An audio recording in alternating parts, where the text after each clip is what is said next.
Friends, welcome to our YouTube channel RSB CCC0B। आज हमारे पास current affairs के कुछ क्वेश्चंस हैं, तो चलिए शुरू करते हैं। KVIC ने हाल ही में किस राज्य में तूसर रेशम धागा उत्पादन केंद्र की स्थापना की है? इसका उत्तर है ओडिशा। खादी और ग्रामोद्योग आयोग KVIC ने कटक जिले के चौद्वार में ओडिशा का पहला तूसर रेशम धागा उत्पादन केंद्र स्थापित किया है। तूसर रेशम की बेहतरीन किस्मों में से एक है। रेशम ओडिशा में कुल खादी कपड़े के उत्पादन का लगभग 75% शामिल है।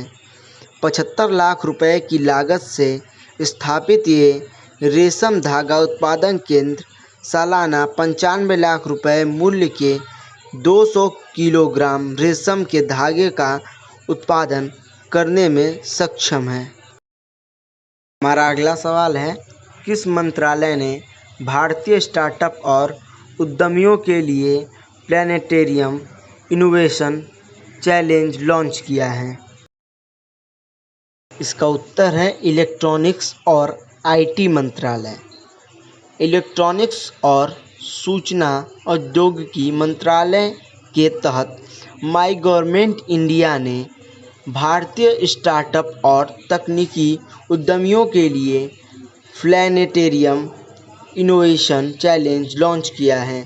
इस चैलेंज का उद्देश्य टेक्नोलॉजी कंपनियों और स्टार्टअप्स को augmented reality AR, virtual reality VR और मर्जर्ड रियलिटी MR इत्यादि का उपयोग करके सॉफ्टवेयर बनाने के लिए प्रेरित करता है। हमारा अगला सवाल है, 2021 यानी 2021 ग्लोबल गोलकीपर अवार्ड किसे प्रदान किया गया है?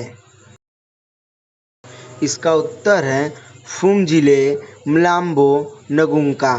Bill and Melinda Gates Foundation ने 2021 ग्लोबल गोलकीपर अवार्ड के विजेता के रूप में संयुक्त राष्ट्र के पूर्व महासचिव और संयुक्त राष्ट्र महिला के कार्यकारी निर्देशक फुमजिले मलाम्बो नगुंका के नाम की घोषणा की है। बांग्लादेश की रिफोज फैजाह बिथर को उनके अच्छे स्वास्थ्य और भलाई को बढ़ावा देने के काम के लिए 2021 चेंज मेकर अवार्ड के लिए चुना गया है। अब बढ़ते हैं अगले सवाल की ओर।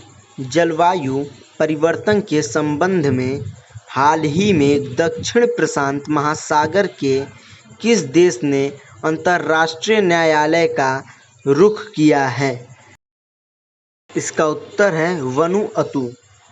80 द्वीपों से बना एक दक्षिण प्रशांत महासागर राष्ट्र वनुअतु ने हाल ही में जलवायु परिवर्तन के प्रभावों से संरक्षित होने के लिए वर्तमान और भविष्य की पीढ़ियों के अधिकारों पर एक राय जारी करने के लिए अंतर्राष्ट्रीय न्यायालय का रुख किया है। एक दर्जन प्रशांत द्वीप राष्ट्र समुद्र के बढ़ते स्तर और अधिक नियमित तूफानों का सामना कर रहे हैं। वनुअतु की आबादी लगभग 2,80,000 है। हमारा अगला सवाल है, भारत में कौन सी संस्था डिजिटल स्काई प्लेटफॉर्म का संचालन करती है? इसका उत्तर है नागरिक उड्डयन मंत्रालय। डिजिटल स्काई प्लेटफॉर्म भारत में नागरिक उड्डयन महानिदेशालय DCGA द्वारा संचालित है। हाल ही में केंद्रीय नागरिक उड्डयन मंत्रालय ने भारत में विशेष रूप से ड्रोन संचालन के लिए एक हवाई क्षेत्र का नक्शा पेश किया है। इस मानचित्र को डिजिटल स्काई प्लेटफॉर्म का उपयोग करके एक्सेस किया जा सकता है।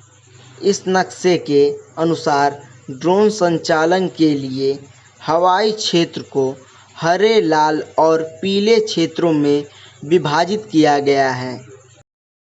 अगला सवाल है हमारा, हाल ही में खबरों में रही ज्योति सुरेखा वेन्नम किस खेल से जुड़ी हैं? इसका उत्तर है तीरंदाजी। ज्योति सुरेखा वेन्नम ने याक्टन में चल रही विश्व तीरंदाजी चैंपियनशिप में महिलाओं के कंपाउंड इवेंट में रजत पदक जीता है। फाइनल मुकाबले में उन्हें कोलंबिया की दुनिया की तीसरे नंबर की खिलाड़ी सारा लोपेज को से हार मिली थी। इससे पहले भारतीय महिला और मिश्रित टीमों ने विश्व चैंपियनशिप में रजत पदक जीते थे। भारत की महिला टीम में ज्योति, मुस्कान, किरार और प्रिया गुर्जर शामिल हैं। हमारा अगला सवाल है, न्यूयॉर्क में आयोजित सूचना और लोकतंत्र शिखर सम्मेलन में भारत का प्रतिनिधित्व किसने किया? इसका उत्तर है अनुराग ठाकुर। केंद्रीय सूचना और प्रसारण मंत्री अनुराग ठाकुर ने न्यूयॉर्क में आयोजित सूचना और लोकतंत्र के शिखर सम्मेलन को संबोधित किया। उन्होंने लेह लद्दाख में शामिल होकर चर्चा में भाग लिया। सूचना और लोकतंत्र के लिए अंतर्राष्ट्रीय भागीदारी 26 सितंबर सन 2019 को न्यूयॉर्क में शुरू की गई थी। इसका उद्देश्य राय और अभिव्यक्ति की स्वतंत्रता और स्वतंत्र, बहुवादी और विश्वसनीय जानकारी तक पहुंच को बढ़ावा देना है।